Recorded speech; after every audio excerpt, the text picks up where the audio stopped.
Baik, saya ulangi ya. Kita akan belajar tentang morfologi sungai, bagian-bagian dari bahasa sungai. Bahwa di bumi yang kita tempati, guys, itu memiliki total volume air yang sangat besar sekali. Menempati hampir 75% dari material yang ada di bumi. Volumenya 1,4 miliar kilometer kubik, guys. Ya, sangat besar sekali berarti. Oleh karena itu, air ini adalah sebuah material, sebuah zat yang menghuni permukaan bumi dengan jumlah yang sangat besar. Dari jumlah itu, yang dapat dimanfaatkan manusia tidak banyak. Kenapa? Karena dari 1,4 miliar kilometer kubik, itu 97%-nya itu air laut.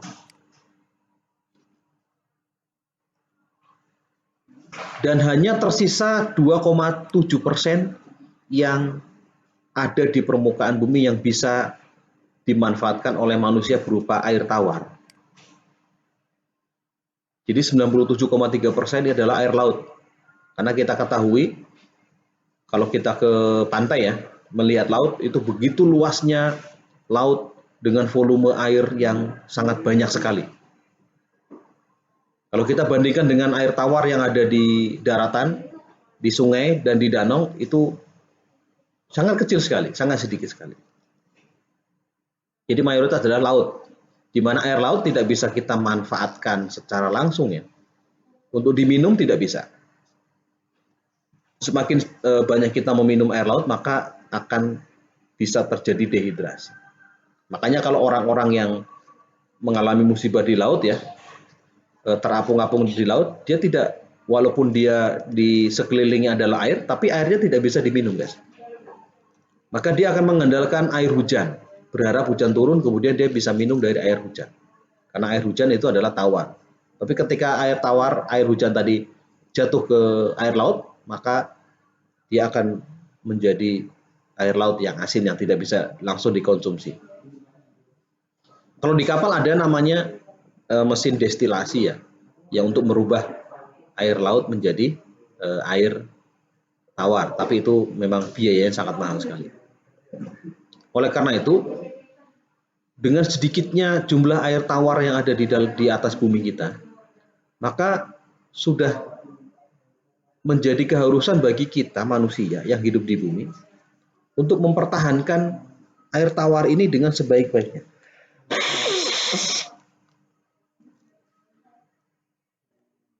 Karena kalau air tawar ini sudah sampai ke laut, dia tidak bisa dikonsumsi lagi, tidak bisa digunakan lagi. Bahkan untuk mandi pun tidak nyaman ya, mandi dengan air laut. Makanya kalau kita berenang di laut ya, di pantai, pasti kita akan membilas badan kita dengan menggunakan air tawar. Karena kalau tidak, maka akan terasa lengket. Kenapa? Karena air laut mengandung garam. Ya, ada salinitas, salinity, salt ya, berasal dari kata salt, salinitas, salt, mengandung garam. Kalau kita tidak bilas, maka kulit kita ketika airnya menguap, dia akan menyisakan butiran-butiran halus garam yang ada di kulit kita, dan itu tidak nyaman. Ya. Kemudian dari 2,7% air tawar yang ada di permukaan bumi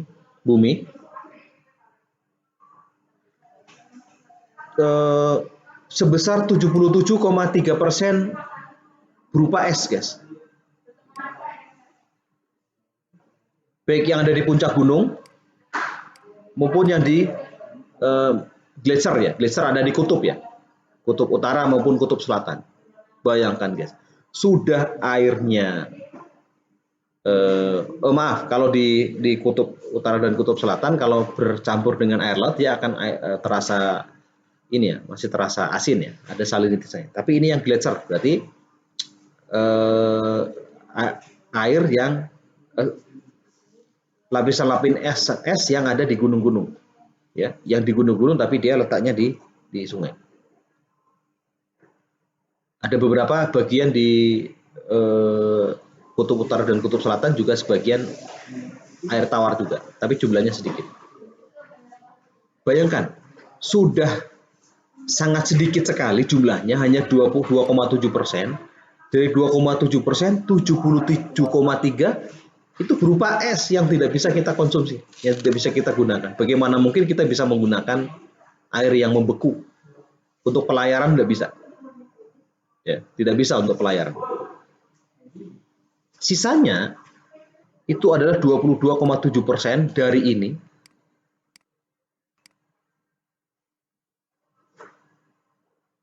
itu menjadi air tanah dan air resapan sebanyak 22,4%.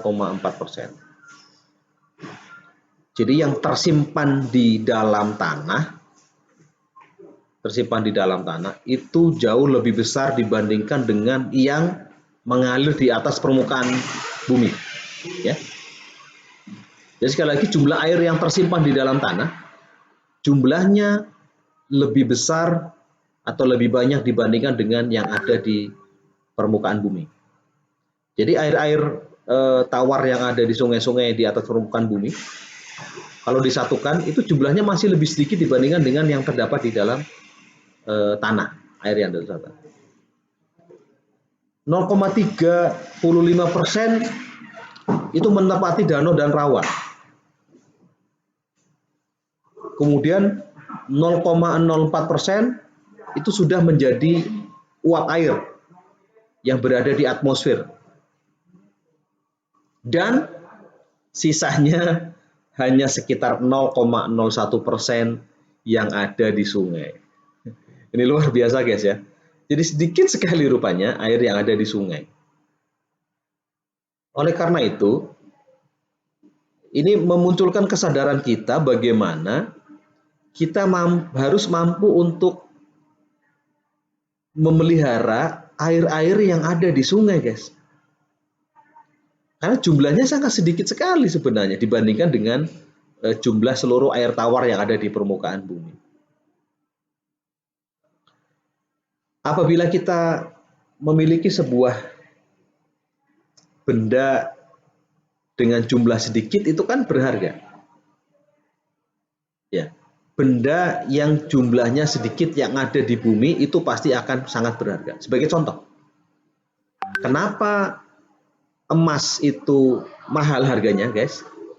Karena jumlah batuan emas yang ada di permukaan bumi sangat sedikit sekali. Orang harus mengeluarkan usaha yang sangat besar untuk mendapatkan batuan emas. Kenapa? Karena jumlah emas yang ada di permukaan bumi itu jumlahnya sangat terbatas. Begitu juga dengan intan, berlian. Mudah-mudahan nggak ada nama intan di kelas ini. Intan berlian. Intan berlian itu juga mahal karena jumlahnya sedikit dan banyak dicari orang. Ya. Yang paling mahal adalah platinum, ya, platinum. Itu jumlahnya sangat langka di muka bumi sehingga dia sangat mahal. Analoginya seperti itu, guys. Jadi kalau jumlahnya sedikit pasti mahal. Makanya air yang ada di sungai karena jumlahnya sedikit dibandingkan dengan populasi air yang ada di permukaan bumi, ya, maka seharusnya kita memperlakukan air sungai itu adalah sesuatu hal yang istimewa. Sesuatu hal yang luar biasa yang harus kita jaga kelestariannya supaya dia tidak rusak. Itu intinya, guys, dari apa yang saya sampaikan di slide ini. Kemudian next,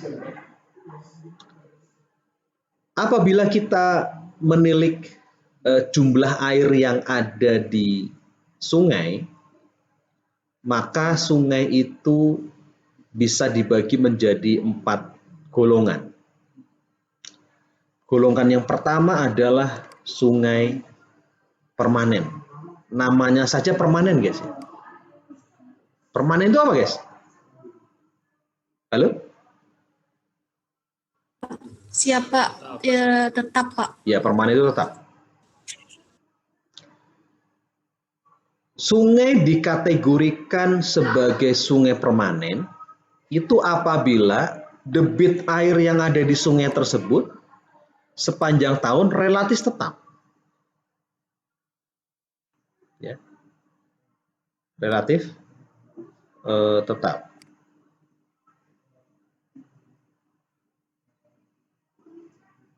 Jadi kalau dihitung debit sungai ya, kita kemarin sudah belajar debit, bahwa debit adalah rumusnya apa? Luas penampang dikali dengan kecepatan pengaliran.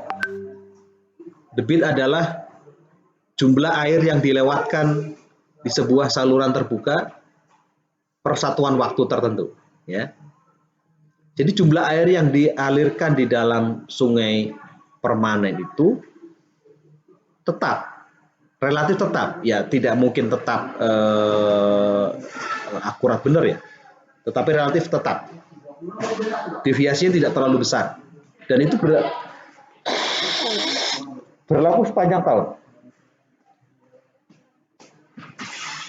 Ini biasanya terjadi pada sungai-sungai yang tingkat kerusakannya tidak terlalu tinggi ya, sehingga debitnya relatif tetap.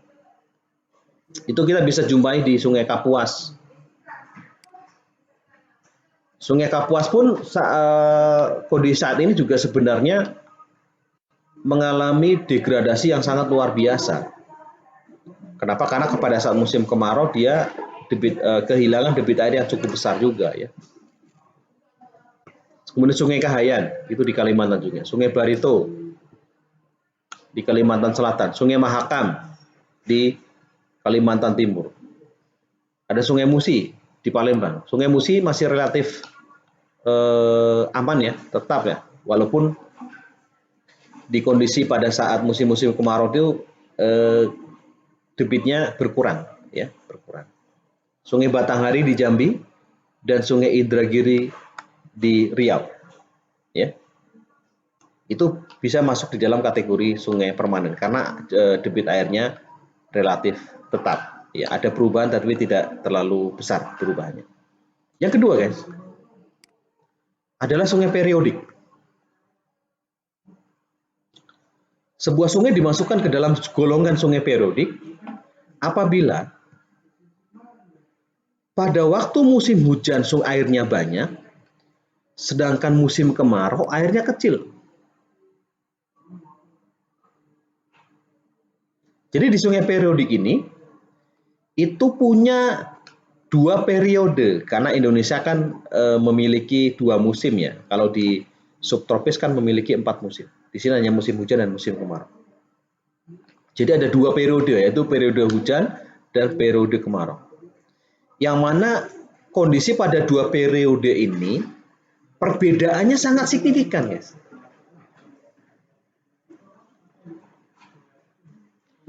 Jadi sungai periode ini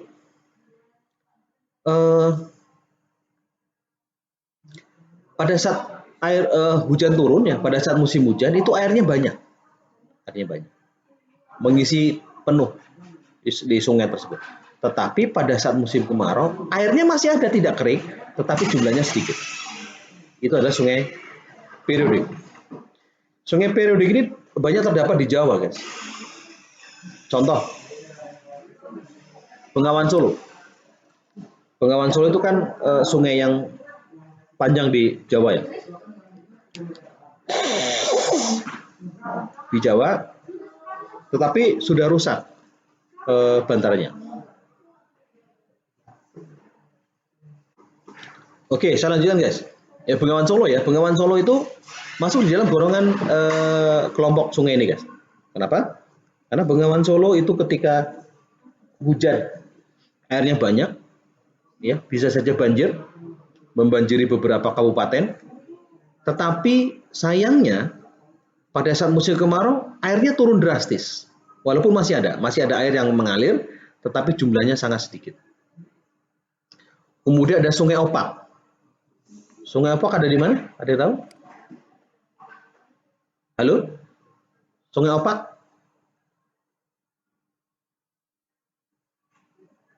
Halo?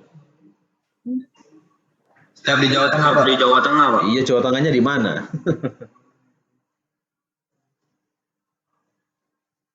Jawa Tengahnya di mana? Siapa orang Siap Jawa? di Yogyakarta. Eh?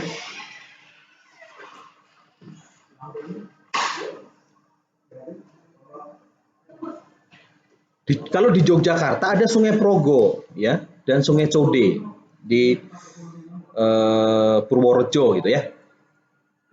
Sungai Brantas ada di Jawa Timur. Nah, sungai-sungai ini itu memang kebanyakan adalah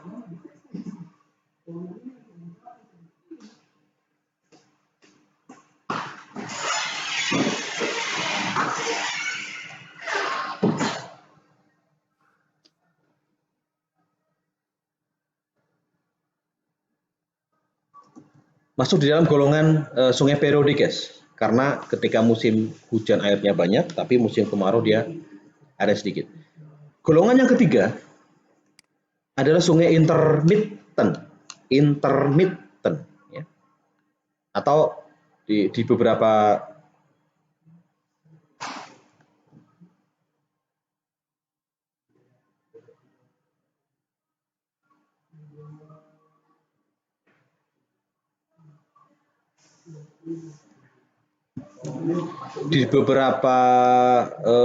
terbitan ya ada yang menyebutkan episodik. Ya, episodik berasal dari kata episode, gitu ya.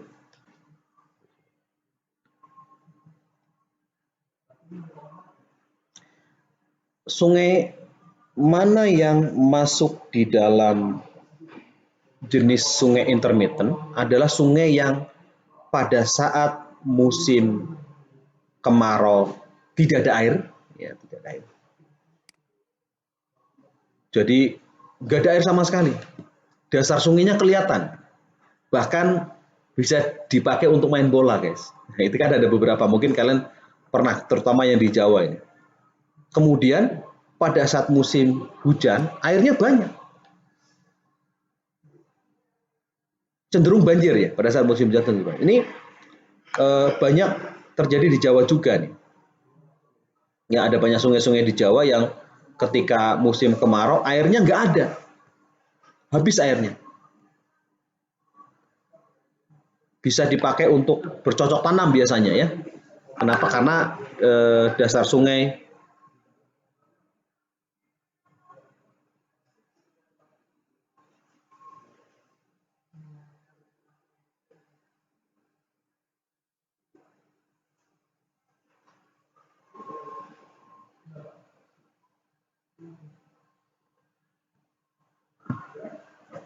ketika musim kemarau tidak ada airnya. Kemudian, tetapi ironinya ketika musim hujan dia airnya banyak. Ya, musim hujan airnya banyak, cenderung banjir. Ini berbeda dengan periodik ya. Kalau periodik punya dua periode, airnya tetap ada. Kalau musim kemarau tetap ada airnya tapi jumlahnya sedikit. Tetapi kalau musim kemarau, airnya banyak. Tetapi sungai yang episodik itu punya episode. Punya episode ketika kemarau dia tidak punya air.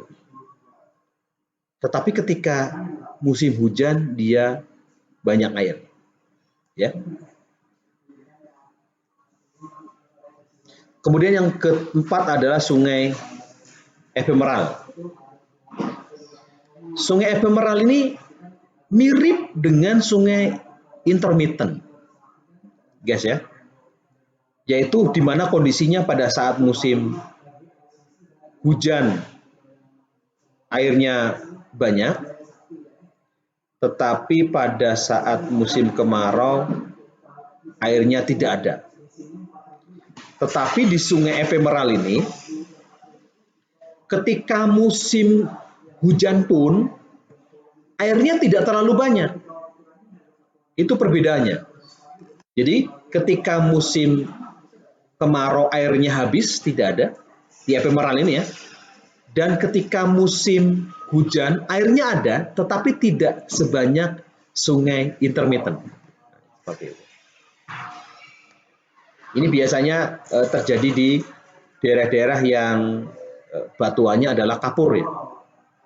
Kenapa? Kalau batuan kapur kan mudah meresap air. Jadi ketika hujan pun airnya cepat meresap ke dalam tanah sehingga tidak sampai ke mengalir ke sungai, ke pemeralin. Ya. Itu guys, jadi ada 4 golongan sungai apabila ditelaah atau dilihat dari jumlah air yang ada di sungai itu. Sambil dicatat, sambil dihafalkan ya. Yang pertama adalah sungai permanen, yang kedua adalah sungai periodik, yang ketiga adalah sungai intermittent, dan yang keempat adalah sungai ephemeral. Ada pertanyaan sampai di sini? Ada pertanyaan?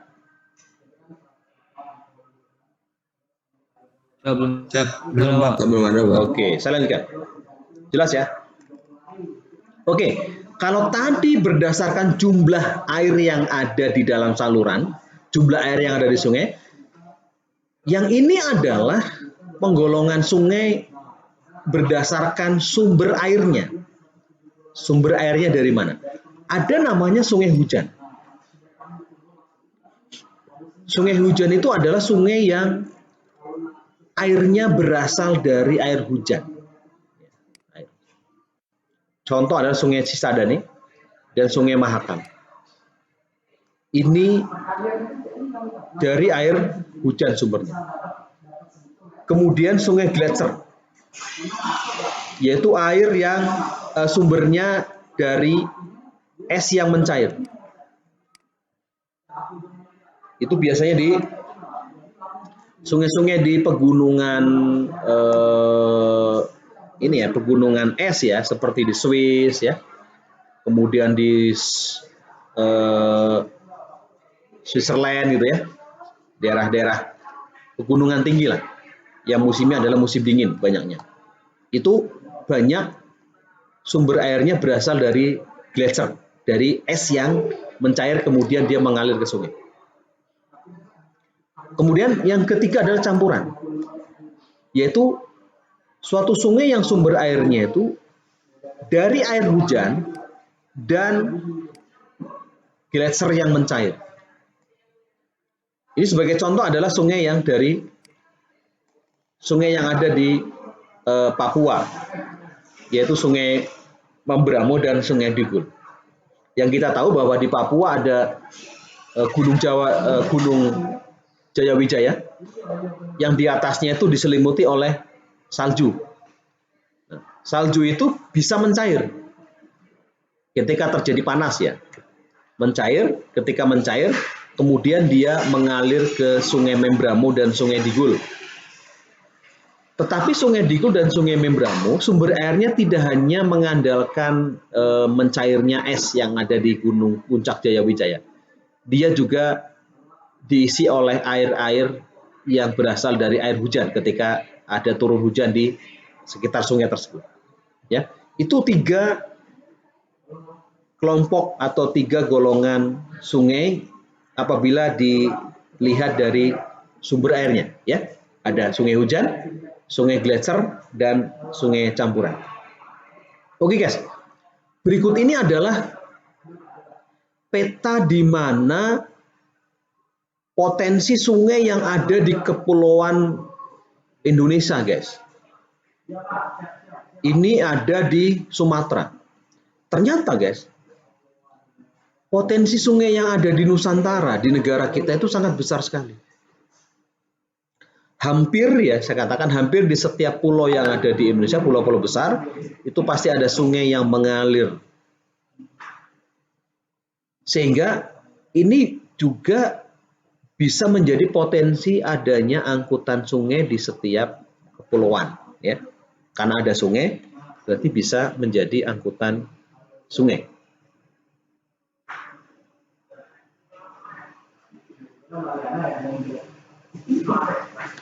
Ya, contoh di Sumatera ada banyak. Kalau kita lihat itu jalur-jalur yang berwarna hijau itu adalah sungai-sungai yang ada di Sumatera. Begitu banyak mengalir sungai. Karena apa? Karena Sumatera ini kan bukit barisan, ini bukit. Ini bukit barisan ya.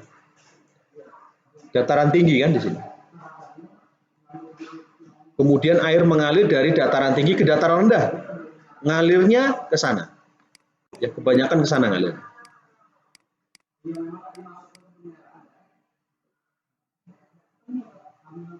Ya, situ. Kemudian kita lihat di Kalimantan, guys. Di Kalimantan. Di Kalimantan juga banyak sungai yang ada di permukaan Pulau Kalimantan. Dan cenderung juga di sini sungainya besar-besar, guys, kalau di sini.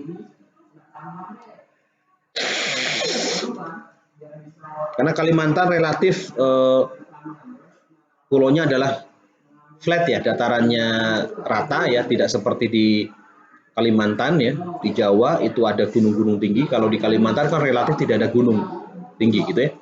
Jadi flat sehingga sungainya lebar-lebar. Ada namanya Sungai Sebuku di Kalimantan Utara. Ada namanya Sungai Sesayap. Ada namanya Sungai Berau. Ada namanya Sungai Mahakam di Kalimantan Timur. Ada namanya Sungai Cengal. Ada namanya Sungai Barito. Ada namanya Sungai Kapuas. Dan sungai-sungai yang lainnya. Dan ini merupakan potensi, guys, potensi untuk pengembangan angkutan sungai. Sehingga di Kalimantan pun itu juga ada banyak aktivitas angkutan sungai yang bisa dijadikan sebagai moda transportasi. Di Kalimantan, guys. Di Irian, di Papua, ini juga potensinya luar biasa. Ya, ternyata di Papua juga banyak sungai, guys ya, banyak sungai. Ada Sungai Membramo di sini.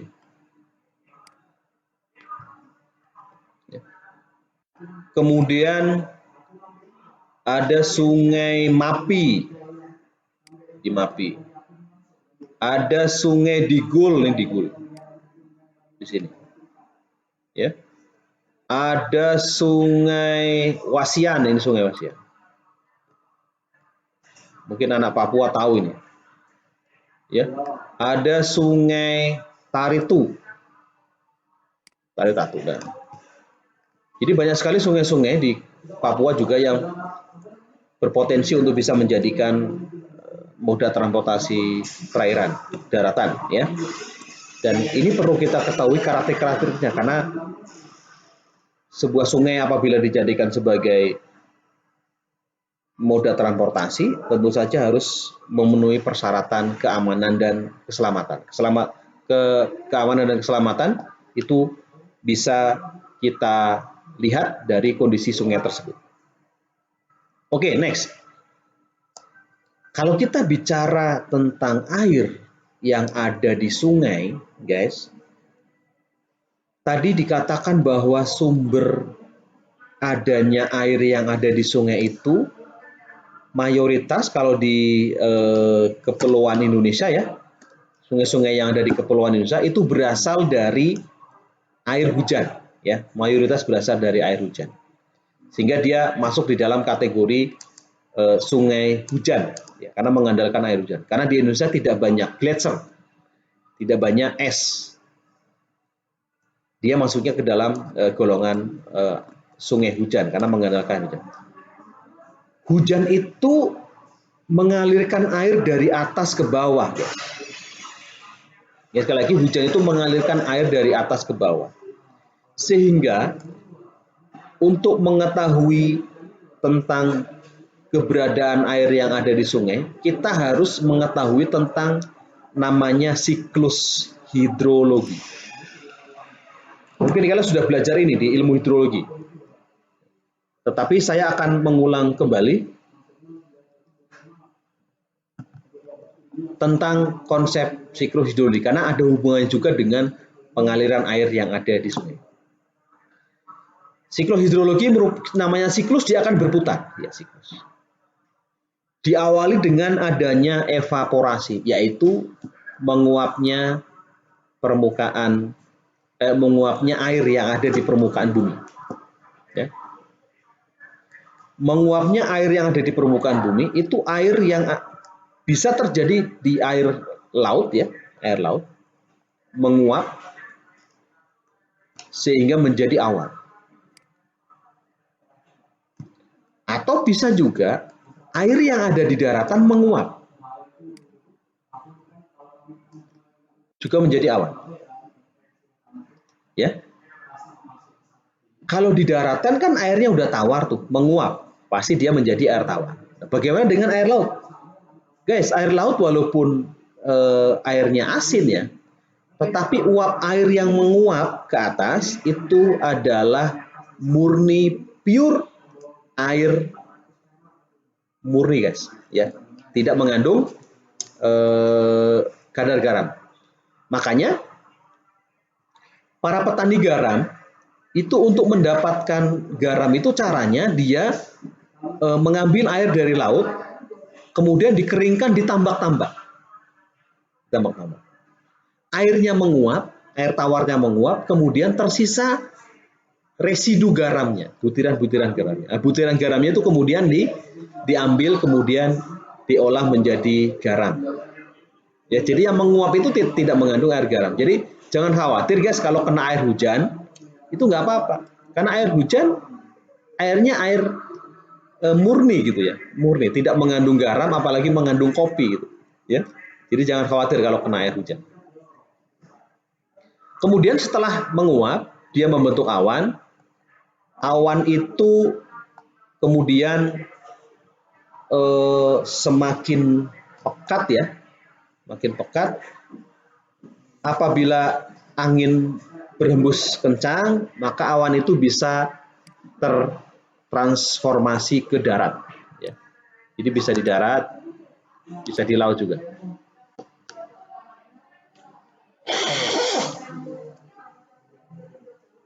Kemudian terkondensasi ya, terkondensasi sehingga menjadi kumpulan-kumpulan titik-titik air ya. Ketika titik-titik air itu masanya menjadi berat, dia tidak mampu lagi untuk mengambang, tidak bisa lagi untuk terbang, kemudian dia turun menjadi hujan, ya, turun menjadi hujan. Karena tidak kuat mengangkat beban ya, maka dia turun menjadi hujan. Hujan turun, kemudian air menyentuh permukaan bumi. Air yang menyentuh permukaan bumi itu ada banyak kelanjutannya, guys. Ada yang terserap ke vegetasi. Jadi air hujannya mengenai tumbuh-tumbuhan, ya, mengenai tumbuh-tumbuhan. Maka dia diserap oleh tumbuh-tumbuhan sebagai nutrisi tumbuhan. Ada yang menjadi groundwater, ya, menjadi air tanah, masuk ke pori-pori tanah, meresap ke bawah, kemudian dia menjadi air tanah. Ada juga yang mengalir. Ada juga yang mengalir, mengenai permukaan tanah, kemudian dia mengalir di permukaan tanah, ketemu bersama-sama di sungai. Maka jadilah aliran sungai. Jadi aliran sungai itu memang berasal daripada air yang ada dari air hujan, ya, bersumber dari air hujan. Kemudian air sungai tadi sampai ke laut ya, mengalir ke laut. Di laut kemudian dia menguap lagi.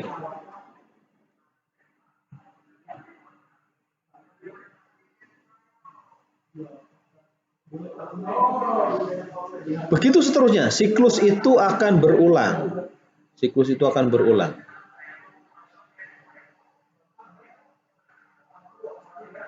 Siklus itu akan berulang. Ya. Jadi dari sini nguap, terkondensasi, kemudian menjadi mendung, hujan, mengalir, nguap lagi. Jadi berulang. Inilah namanya siklus hidrologi. Jadi sebenarnya jumlah air yang ada di permukaan bumi itu selalu sama, guys, tetap. Ya, tetap. Tapi dia bentuknya berubah-ubah. Ada yang membeku ya berupa es, ada yang berupa air, ada yang menguap berupa uap air, ada yang berupa awan-awan. Tetapi kalau digabungkan dihitung jumlahnya itu akan sama. Sehingga kita harus mengetahui ini bahwa ternyata air yang ada di sungai itu sangat dipengaruhi oleh jumlah hujan yang turun ke permukaan bumi. Ya. Oke. Kalau kita bicara mengenai pengaliran air yang ada di sungai, maka kita akan mengenal adanya DPS. DPS itu singkatan dari daerah pengaliran sungai. Ya, daerah pengaliran sungai.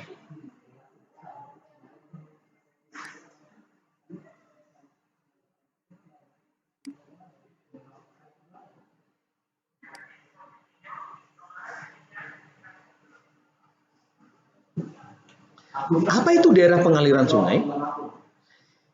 Daerah pengaliran sungai adalah satu unit kesatuan wilayah. Ya. Jadi DPS atau daerah pengaliran sungai adalah satu unit kesatuan wilayah.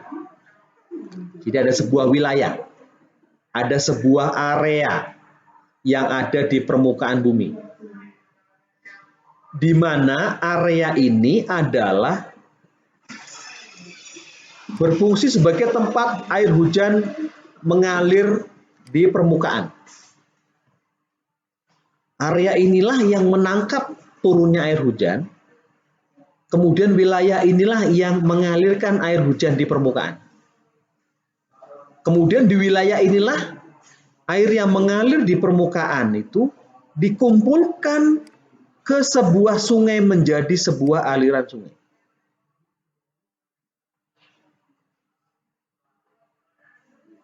Jadi DPS, daerah pengaliran sungai, itu adalah sebuah wilayah, ya, seperti ini, di mana wilayah ini merupakan wilayah tangkapan air hujan. Kemudian air hujan ini mengalir dan dikumpulkan menjadi aliran sungai, mengalir ke sungai. Itu namanya daerah pengaliran sungai. Jadi air hujannya mengalir dalam bentuk saluran-saluran kecil ya, kecil, kemudian dia berkumpul di sungai yang besar. Saluran yang besar, ya saluran yang lebih besar lagi yaitu sungai. Itu adalah daerah pengaliran sungai. Kemudian garis batas ini, garis batas DPS, garis pembatas daerah pengaliran sungai adalah punggung permukaan bumi yang memisahkan dan membagi air hujan menjadi aliran permukaan ke masing-masing daerah pengaliran sungai.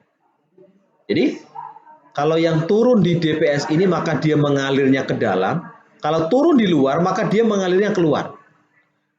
Ingat bahwa air mengalir dari permukaan tinggi ke permukaan rendah. Berarti yang ini adalah punggung permukaan bumi yang lebih tinggi. Kemudian dia mengalir ke permukaan air yang lebih rendah. Yang di sebelahnya dia mengalir ke sana karena di sebelah sana itu permukaan yang lebih rendah. Di sini ada DPS tersendiri. Itu seperti itu. Kemudian DPS yang besar itu, ya besar. DPS yang besar itu sebenarnya gabungan daripada daerah-daerah pengaliran yang kecil. Ini ada pengaliran kecil, ini pengaliran kecil, ini pengaliran kecil, dan bersatu menjadi satu menjadi daerah pengaliran sungai yang besar. Oke, untuk lebih jelasnya kita bisa melihat gambar ini guys. Watershed. Ya. Watershed ini adalah DPS, daerah pengaliran sungai. Jadi seperti pengertian tadi bahwa daerah pengaliran sungai itu batasnya adalah punggung permukaan bumi yang tinggi. Ini batasnya ini.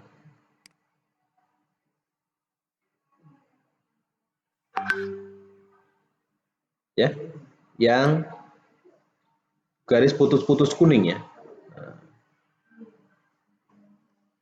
Ini batasnya.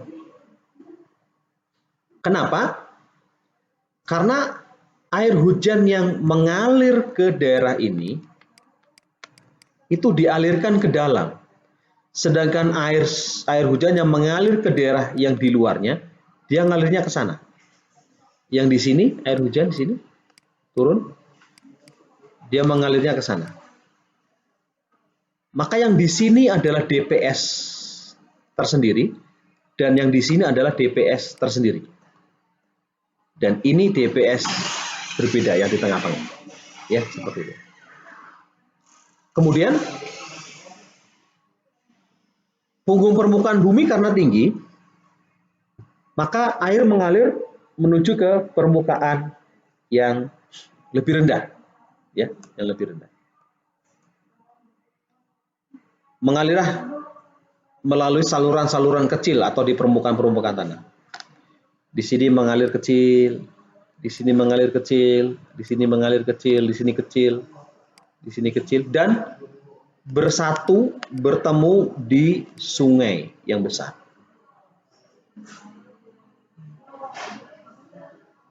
Sehingga sejatinya daerah pengalir sungai yang besar ini itu terbentuk karena adanya DPS-DPS yang kecil juga.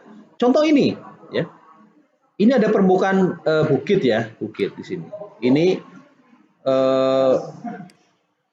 batasnya.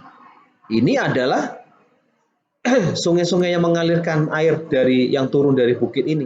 Dan ini merupakan DPS yang kecil.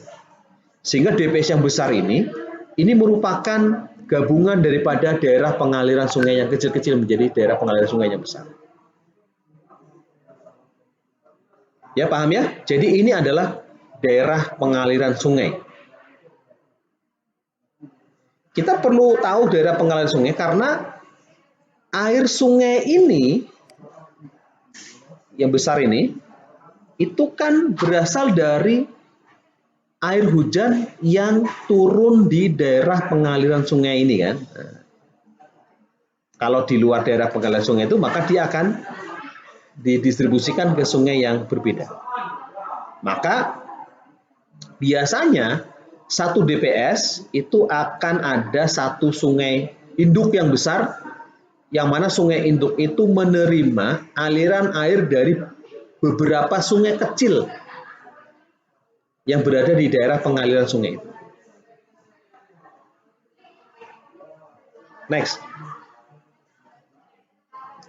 Kalau kita lihat gambar ini guys, maka kita akan tahu bahwa sungai itu ada yang besar, ya, ada sungai utamanya yang besar, ada sungai kecilnya, sungai kecil, sungai cabangnya, sungai kecilnya. Sungai kecil ada sungai kecil lagi ada kecil. Jadi seperti ranting pohon gitu ya. Ada batang yang utamanya, ada dahannya, ada ranting-ranting kecilnya. Berdasarkan itu maka sungai dan percabangannya dibagi menjadi 3 bagian guys. Yang pertama adalah main river atau sungai utama. Sungai utama itu sungai yang paling besar ya, sungai yang paling besar.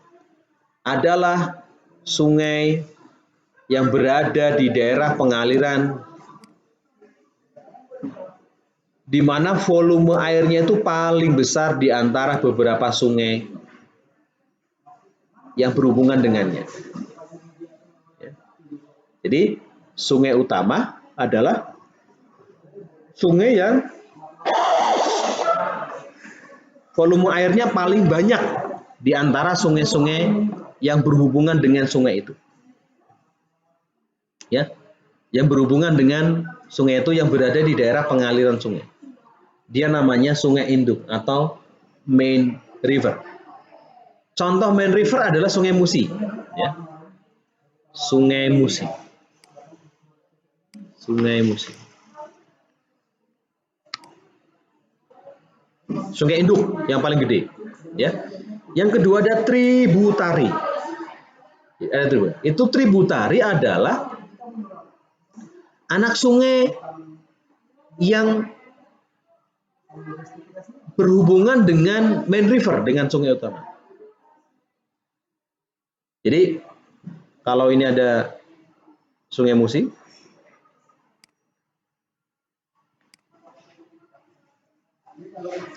kemudian ada anak sungainya, ya, anak sungainya sini. Ini Sungai Musi, ini Sungai Ogan misalnya. Nah, Sungai Ogan. Tahu ya Sungai Ogan yang di Kortapati? Itu kan anaknya Sungai Musi. Atau secara ilmiah istilahnya adalah tributari.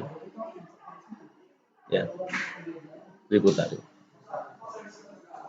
Kemudian anak sungainya itu punya cabang lagi yang lebih kecil. Itu namanya enfluent. Ya. Enfluent. Yaitu cabang sungai dari sungai tributari. Kalau contoh di sini main rivernya Sungai Musi, kemudian tributari Sungai Ogan, kemudian enfluentnya Sungai Pemulutan. Nah, jadi kalau kita menyusuri Sungai Musi, nanti kita akan menemukan Sungai Pamulutan.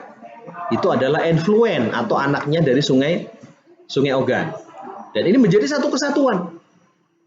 Dari sungai yang kecil ke sungai yang sedang ke sungai yang besar.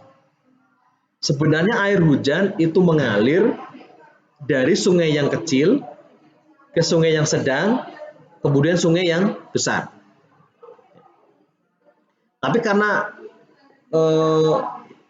sungai utama itu yang paling besar, maka kita katakan itu sungai induk ya, sungai induk. Kemudian enfluent itu sungai anaknya dan tributari sungai anak, dan enfluent itu cucunya gitu ya. Jadi seolah-olah seperti itu. Padahal air sungai itu berasal dari sungai yang lebih kecil dulu ya, enfluent dulu, tributari baru masuk ke main river.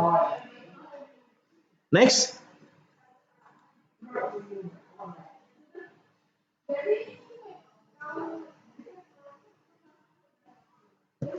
Selanjutnya di dalam pengalirannya sungai itu punya pola pengaliran, guys. Punya pola ya. Pola itu apa? Pola itu bentuk ya. Punya bentuk-bentuk pengaliran sungainya. Mulai dari enfluent ke tributari maupun ke main rivernya ya. Dilihat dari polanya ini, maka kita mengenal ada 9 pola aliran sungai. Ada 9 pola aliran sungai. Yang pertama adalah pola aliran dendritik. Yang kedua adalah pola aliran rektanguler. Dicatat ya. Yang ketiga adalah pola pengaliran paralel. Yang keempat adalah pola pengaliran trellis. Yang kelima adalah pola pengaliran drainage. Yang keenam adalah pola pengaliran radial sentripetal. Yang ketujuh adalah pola pengaliran radial sentrifugal. Yang yang ke-8 adalah pola pengaliran anular, dan yang ke-9 adalah pola pengaliran pinnate. Ya, bentuknya beda-beda. Ya, bentuknya beda-beda. Jadi ada 9 pola pengaliran. Kita akan bedah satu-satu. Di mana bentuk pola pengaliran ini itu sangat dipengaruhi oleh topografi, bentuk permukaan tanahnya ya, bentuk permukaan tanah, topografi, geologi. Geologi itu adalah material batuannya, material pembentuk tanahnya, itu juga berpengaruh. Kemudian iklim yang berbeda dan vegetasi yang menempati di sungai-sungai tersebut itu juga sangat pengaruh terhadap pola pengaliran sungai. Ya, kita akan bedah satu-satu. Pertama, pola dendritik. Sambil dicatat, sambil dihafalkan ya. Pola dendritik itu yaitu pola pengaliran sungai yang bentuknya seperti percabangan pohon.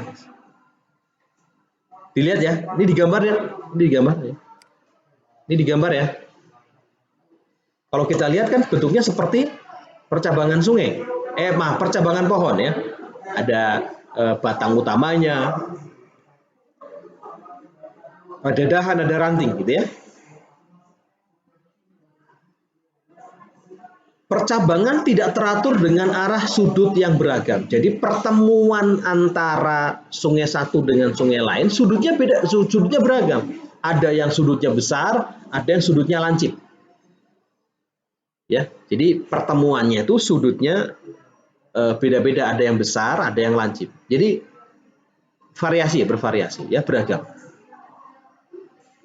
Sungai dengan pola pengaliran dendritik ini ya, itu terjadi pada daerah dengan material batuan homogen.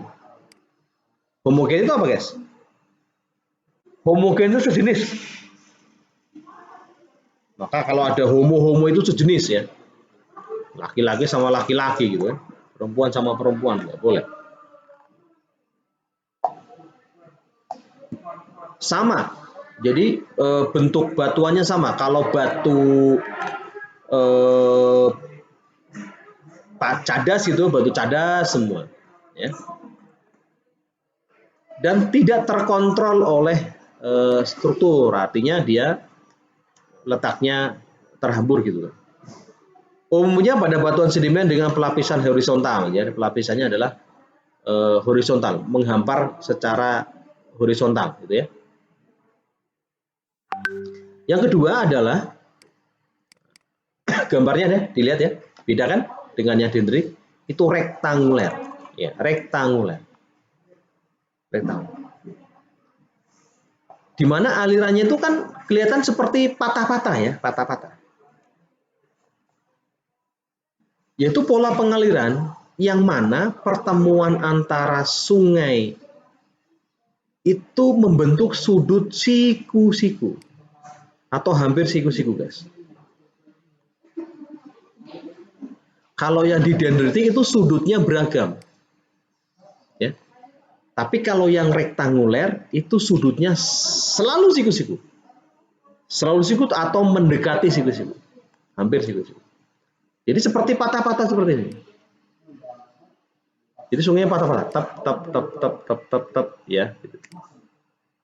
Nah, sungainya patah-patah. Tidak seperti yang dendritik ya. Dendritik ada yang pertemuannya lancip gitu ya. Sungai rektangular ini, pola pengaliran rektangular ini biasanya terjadi pada daerah-daerah patahan-patahan. Itu karena patah dia ngalir, patah dia ngalir ya. Patahan atau rekahan. Oke, yang ketiga adalah pola pengaliran paralel.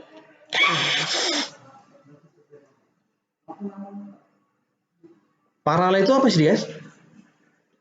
Paralel itu sejajar. Ya. Jadi pola pengaliran air sungai paralel ya, Itu apabila antara aliran sungai satu dengan yang di sebelahnya itu hampir sejajar, ya, hampir sejajar. Saling sejajar atau hampir sejajar. Jadi kalau ini sungai utama, ya hampir sejajar seperti ini, guys. Nah, gitu. Nah, gitu. Sejajar, hampir sejajar. Ya, sejajar atau beda. Sungai ini bermuara pada sungai-sungai utama dengan sudut yang lancip dan saling bermuara ke laut. Jadi antara rektangular dengan paralel itu berbanding terbalik, guys. Kalau yang rektangular itu sudutnya siku-siku, ya.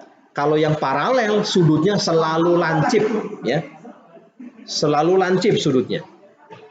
Bahkan dia cenderung untuk sejajar dengan sungai di sebelahnya. Sungai ini terjadi pada batuan monoklinal, ya. Ada sesar atau ada bukaan-bukaan di permukaan tanah. Dan biasanya di dekat dengan pantai. Sering terjadi di sana. Yang keempat, guys, itu adalah trellis, ya. Jadi trellis, pola pengaliran trellis. Trellis itu mirip dengan kata teralis, ya. Teralis kenapa? Karena bentuknya seperti teralis, ya. Jadi antara sungai utama dengan sungai anaknya itu tegak lurus. Kalau yang rektanguler itu siku-siku, kalau yang ini tegak lurus. Jadi ini sungai utama, ini main river, ini tributary, ini influent. Sungai utama, sungai tributary, sungai influent. Jadi gitu, tegak lurus. Ya, tegak lurus.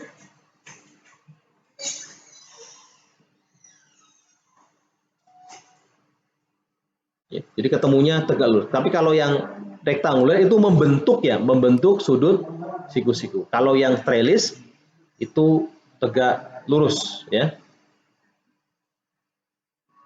Ini terjadi pada batuan selang-seling antara lunak dan resisten, ya. Resisten itu punya hambatan, ya, hambatan-hambatan. Itu model tralis. Jadi seperti tralis nih, ya. Jadi seperti tralis. Yang kelima, maaf, adalah drainage, ya. Drainage adalah pola pengaliran yang tidak teratur. Sungai-sungainya pendek, itu biasanya payau. Itu di beberapa tempat dia membesar, seperti seolah-olah ada danau, ya. Jadi tidak teratur seperti ini. Kemudian tidak teratur, ya, ada sungai yang membesar gitu, ya, seperti danau. Kemudian tidak teratur lagi, ada sungai yang membesar, kemudian tidak teratur lagi. Ini biasanya terjadi pada sungai-sungai yang berada di wilayah dekat pantai yang air sungainya payau, ya, sungainya payau. Jadi pada daerah basah, ya, daerah basah atau daerah yang sering tergenang, ya, rawa-rawa ataupun hutan-hutan bakau gitu, ya. Itu ada sungai tetapi sungainya tidak beraturan arahnya dan cenderung di beberapa tempat dia terdapat pelebaran yang dia membentuk danau kecil, ya. Jadi yang 5 pertama adalah dendritik, rektanguler, paralel, trellis, dan drainage, ya, drainage. Yang ke-6,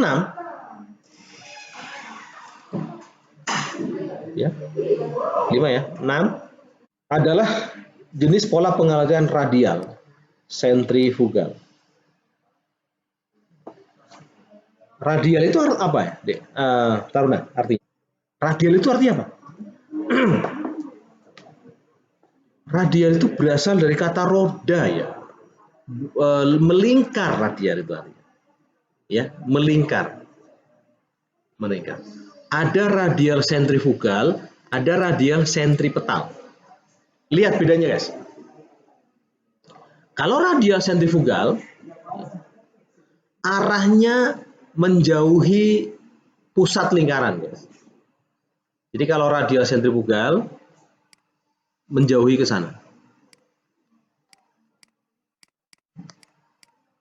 Tapi kalau radial sentripetal dia menuju ke lingkaran. Itu bedanya. Ya, bedanya. Jadi sungai yang memiliki pola pengaliran radial sentrifugal adalah sungai-sungai yang menjauhi sumber airnya atau menjauhi titik pusatnya. Itu biasanya terjadi pada daerah-daerah vulkanologi. Vulkan ini adalah pegunungan ya. Daerah pegunungan. Kalau daerah pegunungan kan pasti menjauhi daripada pusat gunungnya gitu kan, pusat gunungnya. Jadi di sini ada pusat gunungnya, kemudian dia menjauh. Karena gunungnya lebih tinggi dibandingkan dengan dia ya.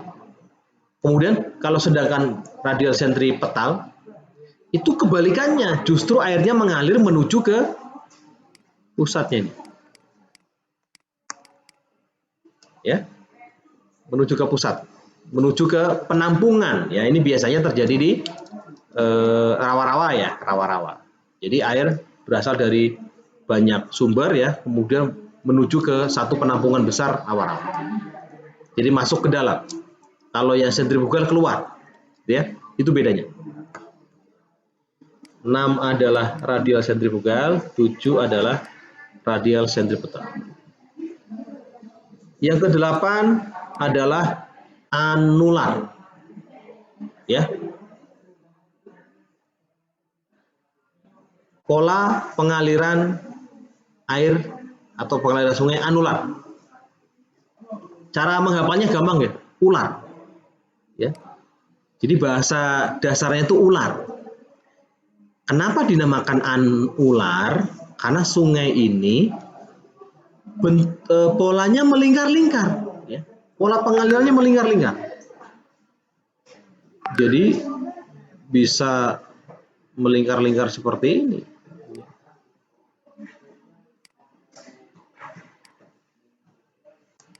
Ya. Jadi polanya melingkar-lingkar. Sungai utama melingkar dengan anak sungai yang membentuk sudut hampir tegak lurus. Itu berkembang di batuan dom, ya, dom. Berarti batuan yang apa ya? Seperti puncak tumpul gitu ya, dom gitu ya. Ya, jadi seperti ular ya, melingkar-lingkar gitu pola pengalirannya ya. Yang ke-9 adalah pinnate. Cara mengingatnya mudah, asal katanya pin. Kalau ini asal katanya ular.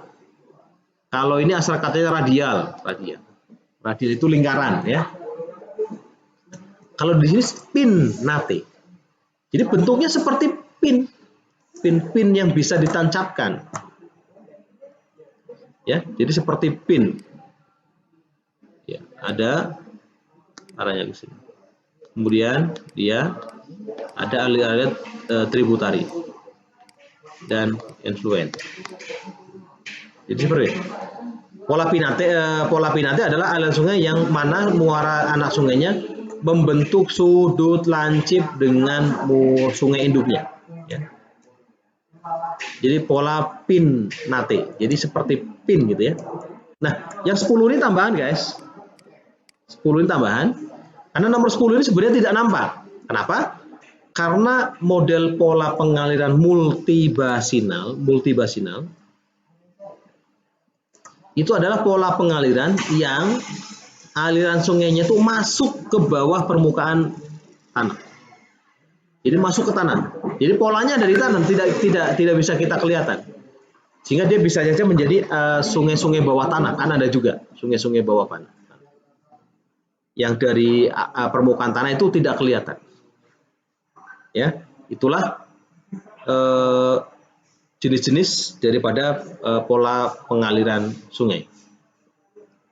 Kita lihat, ya, ini contohnya. Ini dendritik yang seperti percabangan pohon, guys, ya. Ini rektanguler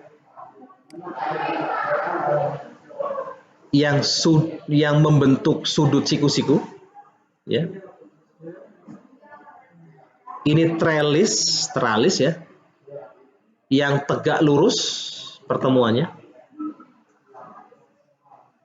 Ini radial sentrifugal yang arahnya keluar, guys, ya. Ini lingkarannya, ini keluar.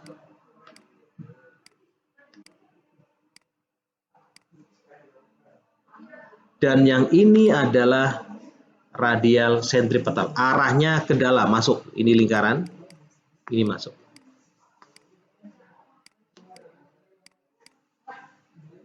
Ya, seperti itu ya penampakannya, ya. Ini yang paralel, guys. Ini yang paralel. Ya, jadi ada sungai di sini, ada sungai lagi, paralel dia. Ya, sejajar atau hampir sejajar. Ini pola apa, guys? Ini pola apa, halo? Halo? Ini pola apa nih? Guys?